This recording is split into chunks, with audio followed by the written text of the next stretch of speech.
अस्सलाम वालेकुम, मैं मोहम्मद रमज़ान दौड़ा और आप देख रहे हैं बज़म टीवी। तो वीवर, आज की इस अनफॉर्मेटिव वीडियो में कायद आज़म मोहम्मद अली जिन्ना की ज़िंदगी के 5 ऐसे वाक़यात जिसकी बिना पर कायद आज़म ने आला जहानत की वजह से मुखालफिन को ज़िद किया और मुखालफिन को शर्मिंदगी उठाना पड़ी। और कायद आज़म के बारे में नेहरू हमेशा कहा करते थे कि अगर हिंदुओं को एक कायद आज़म यही मिल जाता और इसके बदले 100 हिंदू मुसलमानों को दिए जाते तो बर सग़ीर कभी आज़ाद ना होता। तो नाज़रीन, इसी खबर की डिटेल आप लोगों तक शेयर करने से पहले मेरी तमाम व्यूअर्स से रिक्वेस्ट होगी कि बज़म टीवी को सब्सक्राइब करें और साथ बेल के आइकन पर भी दबा दें ताकि मेरी हर नई आने वाली वीडियो का नोटिफिकेशन आपको मिल सके।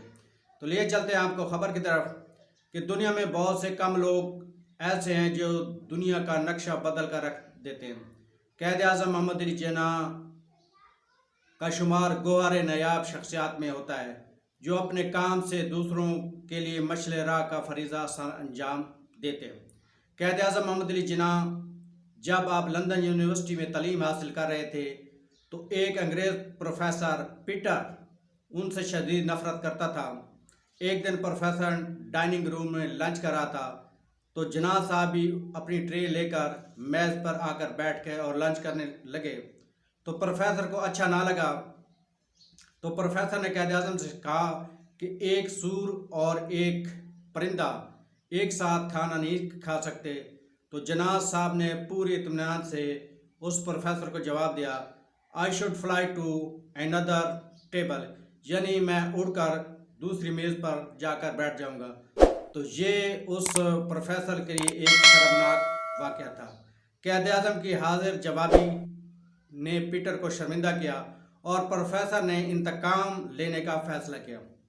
अगले रोज़ प्रोफेसर ने कायद आज़म मोहम्मद अली जिन्ना से सवाल किया कि रास्ते में अगर आपको 2 बैग मिल जाएं और एक बैग जो है वो दनाई का और दूसरा बैग में रुपए हों तो आप कौन सा बैग उठाओगे? तो कायद आज़म मोहम्मद अली जिन्ना ने बगैर हिचकिचाहट जवाब दिया, पैसों वाला बैग उठाऊंगा। तो प्रोफेसर ने कायद आज़म मोहम्मद अली जिन्ना पर तंज किया और कहा कि मैं तो दनाई वाला बैग उठाऊंगा। तो कायद आज़म मोहम्मद अली जिन्ना ने जवाब दिया, हर इंसान वही चाहता है जो उसके पास नहीं होता। यानी कायद आज़म ने बताया था कि आपके पास दानाई नहीं है। प्रोफेसर शर्मिंदा हुआ और उठकर चले गया। कायद आज़म ने खुद को एक बहुत बड़ा वकील साबित किया। एक दफ़ा एक ताजिर अपना मुकदमा लेकर कायद आज़म के पास हाजिर हुआ और कहा कि मैं चाहता हूं कि आप मेरा केस लड़ें। फ़ीस पूछी तो आपने कहा कि मैं फ़ीस फ़ी पेशी के हिसाब से लेता हूं।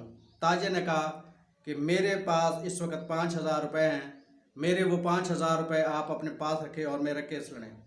तो आपने बगैर हिचकिचाहट के जवाब दिया कि मैं आपका केस नहीं लड़ता, आप ये केस किसी और वकील को दें।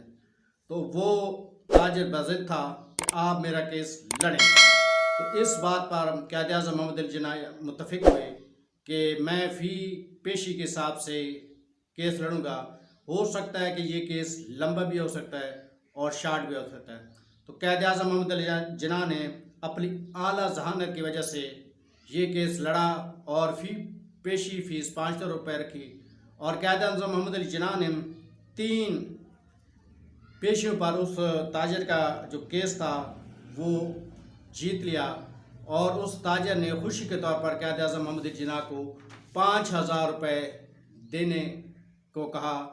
तो कायद आज़म मोहम्मद अली जिन्ना ने अपनी खुददारी साबित की और उसके पैसे वो वापस कर दिए। कायद आज़म मोहम्मद अली जिन्ना ने कहा कि मैंने जो फ़ीस लेनी थी वो ले ली, ये आपके बच्चों का हक है। शहर मशरक़ इल्हाम इकबाल ने कायद आज़म की दियानतदारी के बारे में कहा कि कायद आज़म को ना तो कोई ख़रीद सकता है और ना ये शख्स ख़यानत करता है। कायद आज़म की जहानत का बहुत ही आला जहानत के मालिक थे।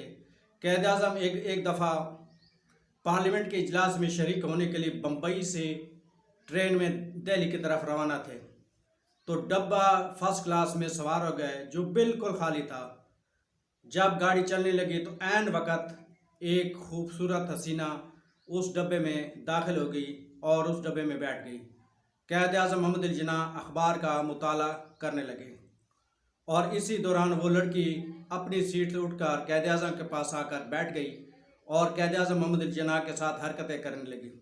क़ायद आज़म मोहम्मद अली जिन्ना ने भांपा कि शायद ये मुझे बदनाम करने के लिए हिंदू की चाल है, तो वो लड़की ने 3 दफ़ा अपने आप को उसने कुछ ऐसी हरकतें की कि क़ायद आज़म जो हैं वो अपने हवास बाख्त हो जाए।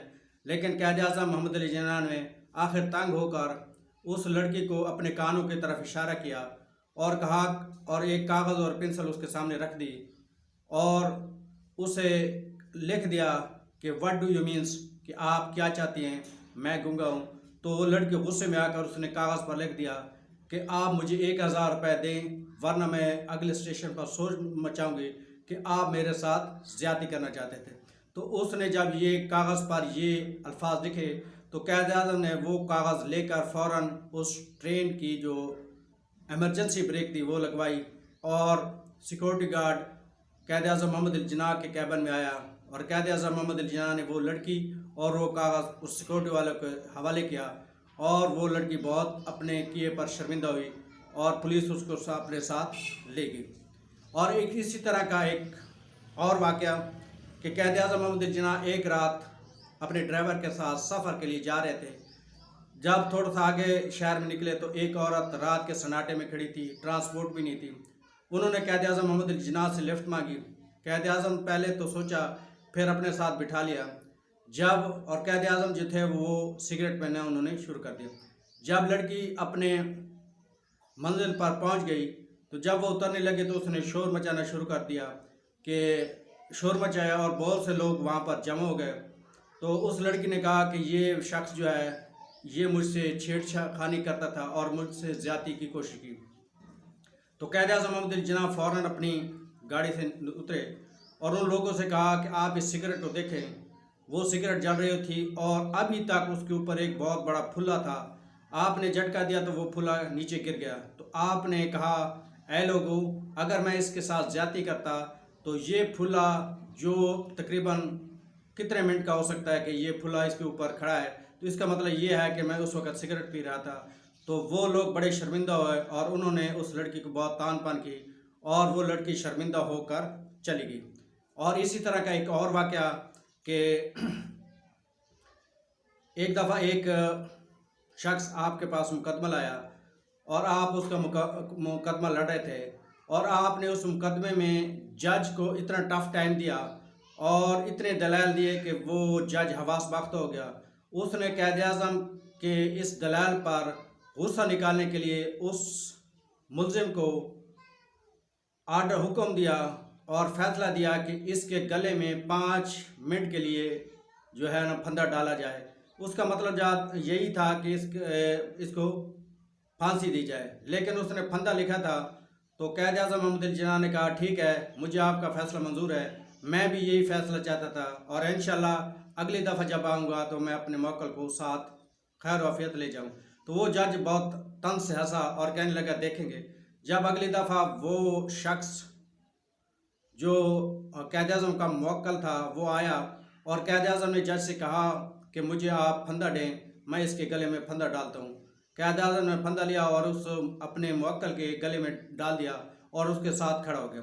तो जज ने घंटी बजाई कि इसको फंदा खींच लेना चाहिए, लेकिन क़ायद आज़म मोहम्मद अली जिन्ना ने वो फैसला उस सामने जज के सामने रख दिया कि आप इस फैसले को पढ़ें। इसमें आपने लिखा है कि इस शख्स के गले में 5 मिनट के लिए फंदा डाला जाए। तो वो फंदा मैंने डाल दिया है, अब 5 मिनट ख़त्म हो चुके हैं, मैं अपने मौकल को अपने साथ खैर वाफियत ले जा रहा हूँ। तो वो जज बहुत शर्मिंदा हुआ और जो दुनिया ने देखा तो उस वक़्त लोगों ने कहा कि क़ायद आज़म जो मोहम्मद अली जिन्ना का जो क़ायद आज़म लक़ब है वाकई है वो एक आला ज़हानत के करिश्माती खसूसियात के मालिक हैं। तो क़ायद आज़म मोहम्मद अली जिन्ना ने हमेशा पाकिस्तान को हासिल करने के लिए बहुत मेहनत की और उन्हीं मेहनतों के सिलसिले में जो पाकिस्तान है वो आज़ाद हुआ।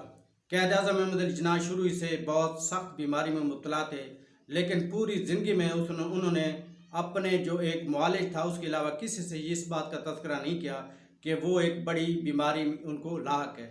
लेकिन कैद आज़म के पास दो ही ऑप्शन थे। एक ऑप्शन था कि अपना इलाज करवाते और दूसरा ऑप्शन था कि वो पाकिस्तान बरतानिया से हासिल करके मुसलमानों के लिए एक अलहदा मुमलकत हासिल करते। तो कैद आज़म मोहम्मद अली जिन्ना ने अपनी बीमारी के बदले पाकिस्तान हासिल करने को तरजीह दी और बरसगीर में हिंदुओं और अंग्रेज़ों से मुसलमानों के लिए अपना एक अलहदा वतन हासिल कर लिया। लेकिन आखिरी मरते दम तक कैद आज़म मोहम्मद अली जिन्ना ने अपनी मूजी मर्द का तज़किरा किसी से नहीं किया। तो आज जो कैद आज़म मोहम्मद अली जिन्ना हैं वो मुसलमानों के लिए एक रोल मॉडल है और हमारी आने वाली ज़िंदगी के लिए एक मशाल राह हैं कि कैद आज़म ने अपने तमाम जो खिदमात थी वो पाकिस्तान को हासिल करने के लिए कर दी। ऐसी दुनिया में कोई शख्स नहीं है जो अपनी ज़िंदगी को बचाने की बजाय अपने मुसलमानों के लिए इतना बड़ा कुर्बानी दे। तो नाज़रीन, अगर आप लोगों को वीडियो अच्छी लगी हो तो चैनल को ज़रूर सब्सक्राइब कीजिएगा। अपना भी ख्याल रखिएगा। अल्लाह हाफ़िज़।